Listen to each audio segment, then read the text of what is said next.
Stories to grow by, providing the best treasury of stories, riddles for kids, and readers' theater scripts.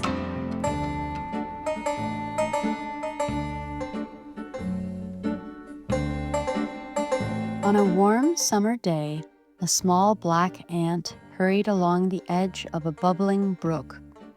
She was carrying a grain of rice 10 times her size back to her colony, an impressive treasure for her colony.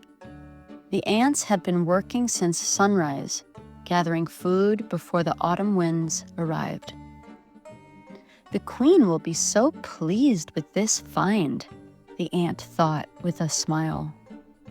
Just then, her foot slipped on a smooth pebble. Before she could regain her balance, she tumbled down the bank and fell with a tiny splash into the cold, rushing brook. The current was fast. In moments, the brook whisked her away from shore. "Help!" cried the ant, but her voice was too small for anyone to hear. The ant paddled frantically with her 6 legs, but every time she neared the bank, a new wave dragged her back to the center. Her legs were tiring fast. Her rice grain had long since been washed away. "I'll never make it back to land," she despaired. The ant flailed in the water, trying with all her strength to stay afloat. She knew she could not last much longer. High above, perched on a branch of an almond tree, a white dove watched with growing concern. What could she do?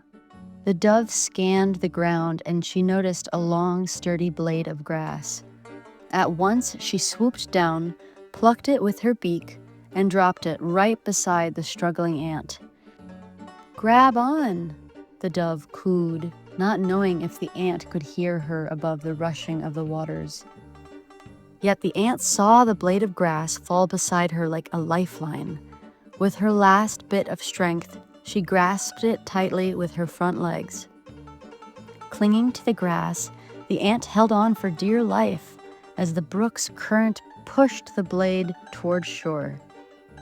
This time, as soon as the grass touched the bank and before the current reversed, the ant scrambled onto dry land. She shook the water from her antennae and looked up at the dove, who was already fluttering back into the trees. Days passed. The days grew hotter under the summer sun. The ant, now back to her daily duties, often glanced up at the almond trees, hoping to catch a glimpse of her rescuer. One afternoon, as the ant carried a seed across a dusty path, she spotted the very same dove on a branch above, preening her wings. As she was wondering how she might catch the dove's attention, she noticed something else. A youth was crouched behind a bush, slingshot in hand. The ant saw him load a smooth stone, all the while staring at the unsuspecting dove. "No," gasped the ant. She sprinted toward the youth with all the speed her tiny legs could manage. As the youth stood up and slowly pulled back the sling, the ant climbed up the side of his sandal and bit down onto his bare ankle with all her might. "Yow!"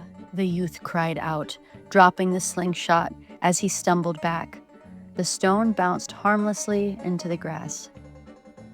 Startled by the noise, the dove looked down, saw the commotion, and instantly took flight. She soared to a tree overhead, then launched into the open sky. The youth rubbed his ankle, looking around in confusion for whatever had bitten him, but the ant had already disappeared into the grass. Once the ant was safe, she looked up and watched as the dove circled once overhead before disappearing toward a distant mountain. The dove would never know who had saved her life that day, yet far below, hidden among the wild sage and clover, the ant watched her go with quiet pride.